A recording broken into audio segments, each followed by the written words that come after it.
You're listening to Where You Live with Gene Sullivan.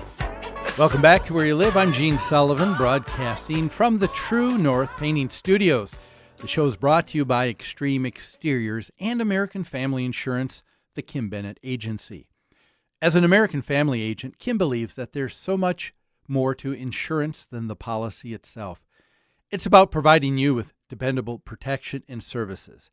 Kim believes that trust and credibility can't be demanded. It can only be earned by what you say and what you do. Give her a call at 651-482-1598 and tell her Gene sent you.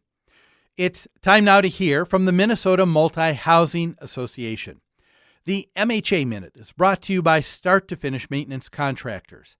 Start to Finish provides 24-hour service for all your home and business maintenance needs. Call Start to Finish at 952-259-1219 for your home, for your business, for your peace of mind.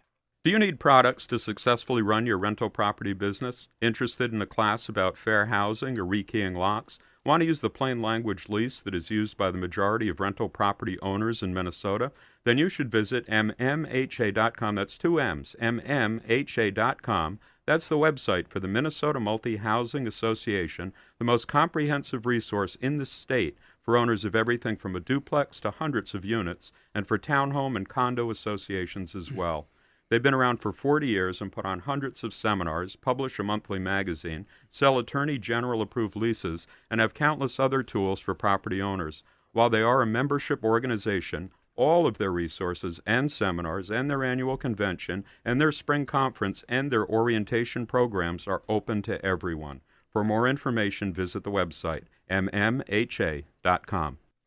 My next two stories I'm linking together. One is from Florida, from Jupiter, Florida. The other is from Farmington Hills, Michigan. And they may not be related, but I would like to link them together because I think there is a common thread going through both of these stories and something for us to learn. This is what I would like to call a modern-day Samaritan story, okay? And this comes from Detroit, WXYZ News, Channel 7, an ABC affiliate. And they said it is a sickening feeling for many who live in the Streamwood condos in Farmington Hills. Every day what's happening is many of them feel like they're not sure what it is they're breathing in. There's a real foul stench that seems to seep into their units, according to them. And there are large flies that are buzzing around and surrounding the building. Neighbors are worried that they will soon be out of a home because of fear of a building because of a health hazard. They're extremely concerned about ventilation. One person living there even has a very bad allergic reaction recently and needed medical attention. So what is it that they do? They turned to 7 Action News, and they said, look at this deplorable thing that's going on. This is awful. That was their way of dealing with the situation, okay? They said there are bugs everywhere. We are having this foul stench. This is just not fair. Neighbors pointed out that the car of one person who lives there seems to be infested as well. It's overwhelming smell of decay. The vehicle's filled with flies and even larvae.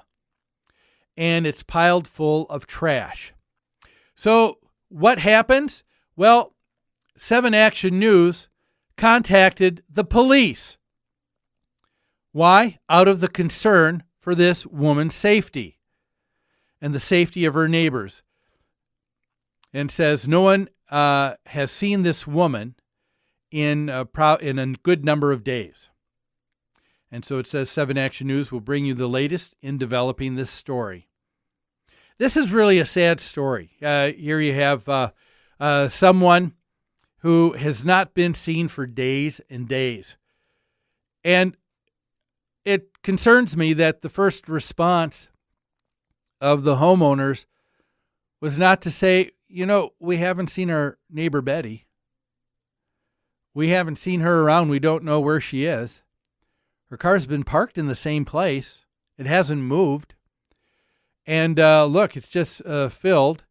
And there's something that is really smelly that's happening. They weren't checking on it. So what does the news, news, 7 News, Action News do? They call the police, who get Adult Human Services involved to try and take a look at it, to try and see what's happening. Now let's link this to another story, very similar, in Jupiter, Florida. In the Sun Sentinel, reporter Brett Clarkson reported about a woman, and get this, she has sued the insurance company for damages to her condominium. Why? Because bodily fluids were leaking from the neighbor's corpse above her upstairs. That's right. This woman is upset not over the fact that someone died, a neighbor died and passed away, but that nobody noticed the corpse was decomposing and bodily fluids leaked down into her unit, and so she is suing the insurance company because they're not taking care of it. Now, State Farm is saying that this is not an insurable event. And I don't want to go and get involved in that aspect of it. We've talked about it before, but insurance companies aren't a catch-all for anything that ever happens in your life to guarantee that everything is going to be happy and rosy. They take care of insuring only certain events. This was not one of them.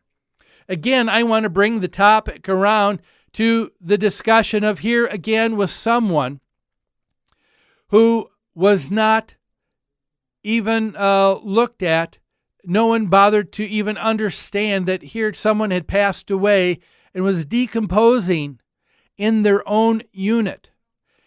And so the person writing in the Florida Sun Sentinel said, "How is it possible that a dead woman went unnoticed for many days or weeks without anybody knowing? How many communities take note of single residents, particularly those who may be older, people that may need medical need? Chances are," the writer says, "many of us will wind up living alone at some point in our lives ourselves. It makes sense that some thought should be given to vulnerable residents."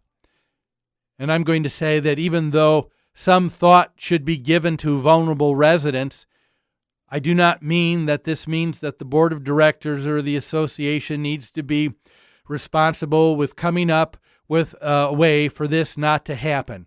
And that's usually what happens in a homeowners association. People will say, "This was terrible that it happened. Board, you need to think of how to make sure this doesn't happen again." And then that's their answer. Fix it. They have no ideas themselves.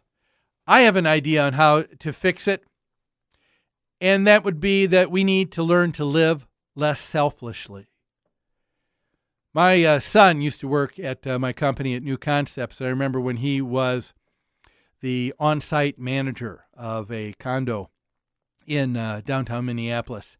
And there was a number of people that would stop in the office every day to see him. He talked to them. One person in particular he had a relationship with, but he didn't notice him one day.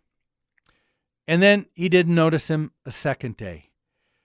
And then he started asking other people, and other people started asking, and you know what? They ended up checking, and it was unfortunate. They said, "Ben, why don't you go on into that unit?" And he did, to check. And unfortunately, when he opened up, he found that the person had passed away.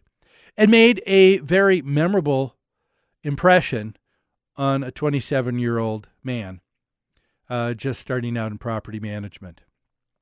But one that he remembers, and one that there was a lot of growing up that took place that day. And we need to learn to live less selfishly.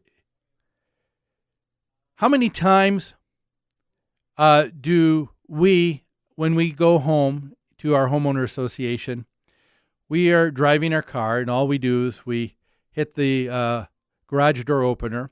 We park the car. We go into our unit without even saying hi to a neighbor. How many of you living in a homeowners association know the people that live on either side of you? The person on the other side, the person behind you. Have you talked to them? Do you know if they have a family? Have you ever taken the time to say, hey, can I help you out with something? You're going to be gone. Can I take in your papers? Can I water your flowers for you? I think what is missing sometimes in an HOA community is just that, community. We need to take the time to know the people that are around us, because those are the people that should care. Those are the people that are closest to us and we're closest to, and we should be able to be responsible for looking out for one another. Well, that's all the time that we have for today's show. Thanks so much for joining me. I hope you have a great rest of the weekend. Look forward to having you here next week on Where You Live. Don't you know?